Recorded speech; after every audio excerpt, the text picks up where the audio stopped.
wa ala alihi wa sahbihi wa mawalah wa la hawla wa la quwata illa billahi wa ba'du.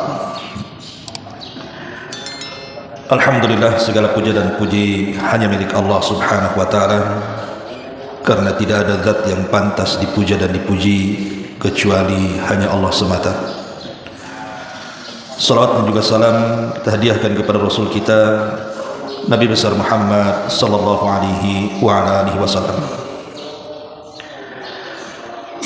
Sebagai faedah, kita akan membahas orang-orang yang tidak akan diterima salat mereka selama bulan Ramadan. Siapa mereka? Padahal kita tahu bahwa salat itu adalah silatun bainana wa baina rabbina.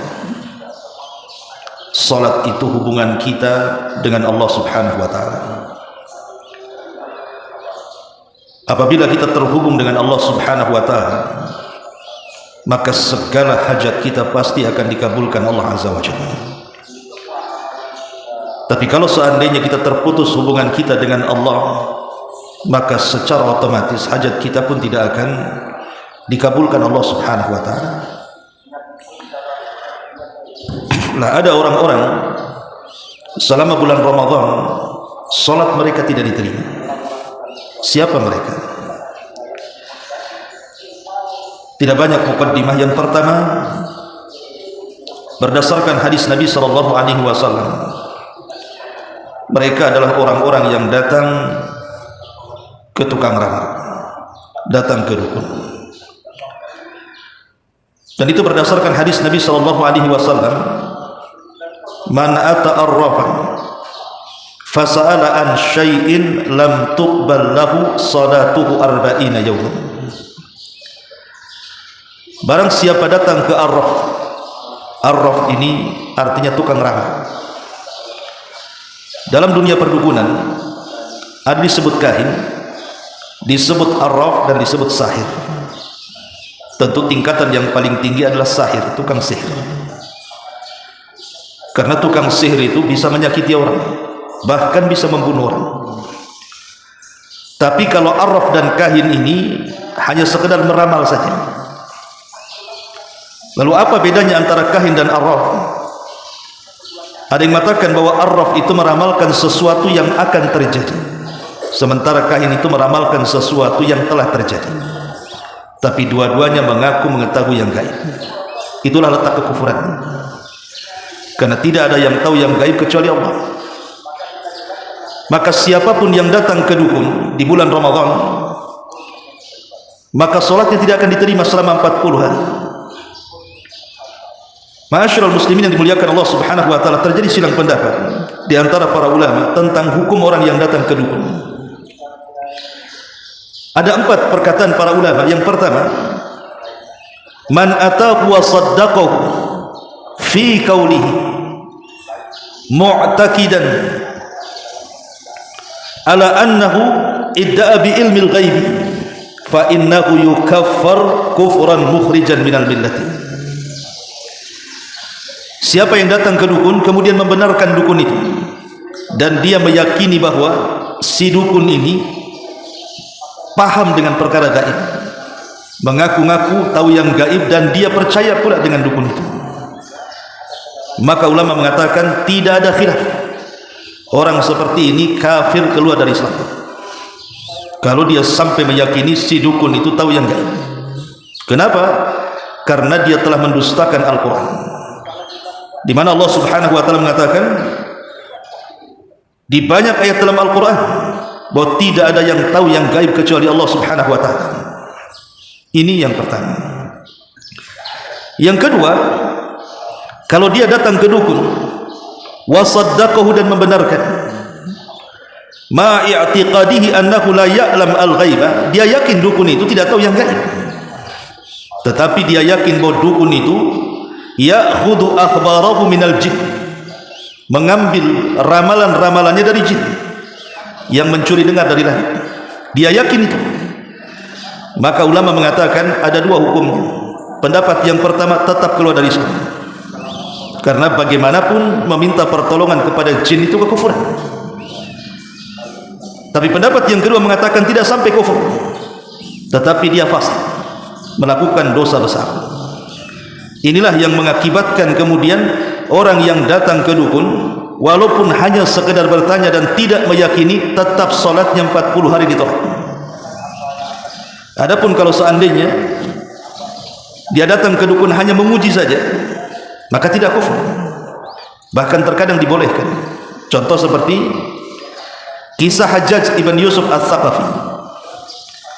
Hajjaj ibn Yusuf Al-Thaqafi ini seorang pakar Quran, tapi dia sangat zalim karena banyak membunuh sahabat Nabi. Hajjaj ibn Yusuf Al-Thaqafi.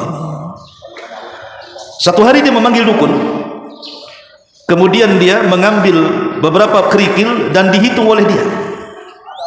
Kemudian dipegangnya kerikil itu dalam genggamannya dan mengatakan, berapa jumlah kerikil yang ada di tanganku ini? Rupanya sang dukun mengatakan sekian dan sekian. Benar, persis seperti jumlah yang ia hitung dalam genggaman tangannya itu. Kemudian Hajjaj ibn Yusuf mengambil lagi, tanpa menghitung langsung diambil, kemudian diletakkan di genggamannya. Sementara Hajjaj sendiri tidak tahu berapa hitungannya. Kemudian dia mengatakan di hadapan dukun, berapa jumlahnya? Rupanya dukun itu tidak bisa menjawab. Akhirnya Hajjaj ibn Yusuf marah, mengambil pedangnya kemudian memenggal lehernya. Para ulama mengatakan, bagaimana dukun yang pertama bisa menjawab, tapi yang kedua kok tidak bisa menjawab? Karena Hajjaj ibn Yusuf ketika mengambil kerikil yang pertama, dia sendiri tahu berapa jumlahnya, tetapi pada kali kedua dia sendiri tidak tahu jumlahnya. Maknanya di sini ada hubungan antara jin qarin kita dengan jin yang ada pada dukun tadi. Jadi jin yang ada pada dukun itu ada komunikasi dengan jin kita yang ada di badan kita, disebut dengan qarin. Qarin tahu karena kita tahu, dan qarin tidak tahu kalau kita tidak tahu. Disitulah penyebabnya. Tapi syahidnya di sini bahwa siapapun yang datang ke dukun, solatnya tidak akan diterima selama 40 hari sampai dia bertobat kepada Allah Subhanahu wa taala. Ini yang pertama. Yang kedua, orang yang kecanduan minum khamr. Disebutkan dalam sebuah hadis, Nabi sallallahu alaihi wasallam mengatakan dari Abdullah ibn Umar radhiyallahu anhu, qala Rasulullah sallallahu alaihi wasallam, man syaribal khamra wa sakira lam tuqbal lahu salatu 40 sabahan wa in mata dakhala an-nar fa in taba Allahu alaihi wa in ada fashariba fasakira lam tuqbal lahu salatu 40 sabahan fa in mata dakhala an-nar fa in taba Allahu alaihi wa in ada kana haqqan 'ala Allah an yasqiyahu min radghatil khabal yaum al-qiyamah. Qalu ya Rasulullah wa ma radghatul khabal? Qala usaratu ahli an-nar. Rawahu Ibnu Majah wa sahahahu Albani fi Sahih Ibnu Majah. Kata Nabi sallallahu alaihi wasallam, siapa yang minum khamr sampai dia mabuk, maka salatnya 40 pagi hari tidak akan diterima, dan kalau dia mati dipastikan masuk neraka, dan kalau dia bertobat Allah terima tobatnya. Dan kalau dia mengulang kemudian meminum khamr lagi, kemudian dia sampai mabuk, maka kembali salatnya 40 pagi tidak akan diterima. Kalau dia mati dipastikan masuk neraka, kalau dia tobat Allah terima tobatnya. Kalau dia mengulang lagi kemudian dia minum khamr dan dia mabuk, maka Allah akan memberikan minum kepadanya kelak pada hari kiamat dari radghatul khabal. Sahabat bertanya, apa radghatul khabal itu wahai Rasul? Maka Rasul mengatakan, usaratu ahlin nar, nanah dan darahnya penduduk neraka. Dari sini kita tahu bahwa kalau di bulan Ramadan orang masih minum khamr, mungkin dia puasa, dia tarawih, tapi habis itu dia mabuk gitu ya, dan tidak bertobat, maka 40 hari sholatnya tidak akan diterima. Ini yang kedua. Dan kita tahu bahwa khamar ini umul khaba'is, kata Rasul, induk daripada seluruh kerusakan. Kemudian yang ketiga, hadis Nabi sallallahu alaihi wasallam. Hadis ini dari Abi Hurairah radhiyallahu anhu. Nabi SAW bersabda, innar rajula la yusalli sittina sanatan la yaqbalu Allahu lahu salatan la'allahu yutimma ar-ruku' wa la yutimma sujud. Kata Nabi SAW, terkadang seorang laki-laki dia salat selama 60 tahun. 60 tahun dia salat, tetapi Allah tidak menerima salatnya. 60 tahun dia salat, Allah tolak pula salatnya. Apa alasannya? Karena terkadang dia sempurna rukunya tapi tidak sempurna sujudnya, atau sebaliknya. Hadis ini dihasankan oleh Syekh Nasiruddin Al-Albani dalam kitab Silsilah Al-Hadis As-Sahihah. Dan para ulama mengatakan, lihat bagaimana dampak orang yang tidak tumaninah dalam salat itu. Karena kita lihat di masyarakat kita ini, contoh salat tarawih.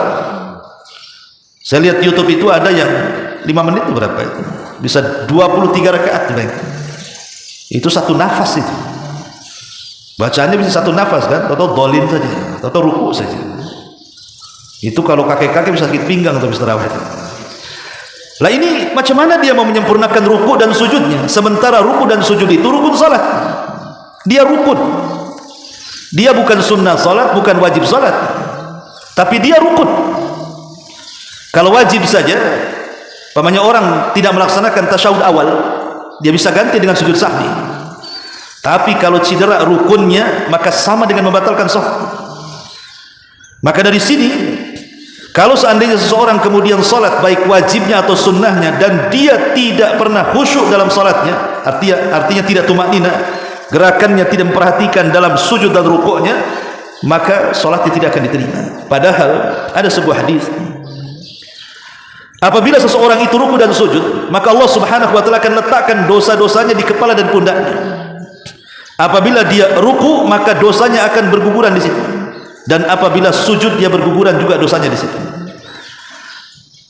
Lah ketika Nabi SAW bicara soal faedah salat, apabila ketika Nabi SAW mempermisalkan bagaimana pendapat kalian kalau kalian memiliki sungai di hadapan rumah kalian, kemudian kalian mandi sehari 5 kali, bukankah akan bersih? Sahabat mengatakan tentu. Maka Rasul mengatakan, begitulah salat ketika menggempur dosa-dosa kalian. Lah kapan berguguran dosa ketika salat itu? Saat ruku dan sujud itu. Nah, itulah berguguran dosa di situ. Kalau seandainya kemudian rukunya tidak benar, salatnya juga tidak akan benar. Sebagaimana sujudnya kalau tidak benar, salatnya pun tidak dianggap benar. Maka ini juga harus perhatian, bahwa salat itu bukan hanya semata-mata asal bergerak, asal membaca, tidak, tapi di sana ada tumakninah. Ini yang ketiga. Yang keempat, hadis Nabi SAW. Hadis ini dari sahabat Abu Umamah Al-Bahili radhiyallahu anhu. Nabi SAW mengatakan, salasatun la tujawizu salatuhum adhanahum. Ada 3 kelompok, kata Rasul, di mana solat-solat mereka tidak sampai ke telinga-telinga mereka. Artinya solat mereka ditolak oleh Allah Subhanahu wa taala, bukan ditolak sah dan tidaknya, bukan. Sebab kalau dia mendatangkan wajib rukun, sah saja ibadah itu. Maksudnya di sini tidak ada dapat pahala sama sekali. Sebagaimana para syurah hadis mengatakan, maksudnya adamu irtifa'i salati haula bi adami qabuliha qabulan kamilan au la tartafi'u ila Allah raf'al amali salih. Maksudnya salat mereka tidak diterima atau tidak diangkat itu, maksudnya pahala mereka tidak diangkat. Ya mungkin salatnya sah, tapi tidak ada pahalanya. Kan percuma jadinya kalau tidak ada pahala. Kan gerak-gerak dari awal sampai akhir jungkir balik, tahu-tahu nggak ada pahalanya. Ibarat anda kerja sama saya bangun rumah, saya nggak kasih upah, kan capek saja akhirnya. Lah siapa mereka orang-orang yang tidak diangkat ini? Tidak diterima salatnya, maksudnya tidak berpahala sama sekali salatnya, bahkan tidak dianggap amal saleh. Yang pertama, al-abdul abiq hatta yarji, budak yang lari dari majikannya sampai dia kembali. Tentu di zaman sekarang agak sulit perbudakan, tapi di zaman dulu banyak perbudakan. Dan Islam itu adalah agama yang berusaha menghapuskan perbudakan. Makanya kita lihat dalam kafarah-kafarah dalam Islam itu selalu ada kalimat memerdekakan budak. Itu selalu. Kafarah jima di bulan Ramadan memerdekakan budak, kafarah zihar memerdekakan budak. Jadi tidak benar tuduhan kepada Islam bahwa Islam itu melindungi perbudakan. Tidak, justru Islamlah yang menghapuskan perbudakan. Kemudian yang kedua, wa mar'atun batat wa zawjuha 'alaiha sakhitun. Yang kedua, seorang wanita yang tertidur sementara suaminya sedang marah kepadanya. Maksudnya di sini isyarat kepada hadis Nabi sallallahu alaihi wasallam, "Idza da'a ar-rajulu imra'atahu fa'abat la'anathal malaika hatta tusbih." Apabila seorang suami mengajak istrinya tidur kemudian dia enggan, maka si istri akan dilaknat malaikat sampai waktu pagi. Maka wanita-wanita yang membuat marah suaminya karena tidak mau berhubungan dan tidak ada uzur yang syar'i, maka berdasarkan hadis ini salatnya tidak akan diangkat pahalanya. Nah, sampaikan sama istri antum yang punya istri. Kemudian yang ketiga, kata Nabi SAW, wa imamu qaumin wa hum lahu karihun. Dan imam sebuah kaum, ada yang mengatakan maksudnya seorang pemimpin negara, ada yang mengatakan pemimpin dalam salat, dan dia dibenci makmumnya. Tentu yang dimaksud di sini, kata Syekh Shalih Fauzan hafizahullah taala, adalah dibenci karena sebuah kebenaran. Mungkin imamnya fasik, mungkin imamnya fasik, dia ahli bid'ah, mungkin imamnya tidak punya akhlak, mungkin imamnya tidak benar solatnya, mungkin asal-asalan solatnya, akhirnya benci makmumnya. Lah, imam-imam yang seperti ini tidak diangkat pahalanya. Inilah tiga manusia, kata Nabi SAW, di mana solat mereka tidak sampai telinga mereka. Dalam riwayat yang lain, walaupun sebagian melemahkan, tapi ada juga yang menghasankannya, ada tambahan wa ikhwani mutasarimani, dan dua bersaudara yang saling bermusuhan. Tentu yang dimaksud saudara di sini bisa nasaban wadinan, maksudnya saudara senasab, mungkin kerabat gitu ya, ataupun saudara seagama. Kita bermusuhan dengan dia, apalagi di bulan Ramadan. Bayangkan dalam hadis Nabi SAW, setiap datang hari Senin dan Kamis, semua amalan kita diangkat ke langit, kecuali dua manusia, kata Rasul. Pertama, orang yang melakukan kesyirikan, dan yang kedua, orang yang dalam hatinya ada syahna, ada kedengkian, suka bermasalah dengan saudaranya, dengan kawannya. Maka ini juga masuk di mana solat-solat mereka tidak akan diangkat di atas kepala mereka. Maka hati-hati ini kelompok-kelompok seperti ini. Saya ulangi, yang pertama orang yang datang ke dukun, kemudian yang kedua orang yang kecanduan minum khamr, narkoba dan yang semacamnya, kemudian yang ketiga orang yang tidak tumanina dalam salat sehingga tidak menyempurnakan ruku dan sujudnya, kemudian yang keempat hamba yang lari dari tuannya, kemudian yang kelima seorang istri yang membuat marah suaminya, kemudian yang keenam seorang imam yang dibenci makmumnya, dan yang terakhir yang ketujuh seorang yang suka bertengkar dengan saudaranya. Maka hindari 7 perkara ini di bulan Ramadan. Wallahu a'lam bishawab. Mudah-mudahan ada manfaatnya. Subhanaka wa bihamdika asyhadu an la ilaha illa anta astaghfiruka wa atubu ilaik. Allahu taala alam. Assalamualaikum warahmatullahi wabarakatuh.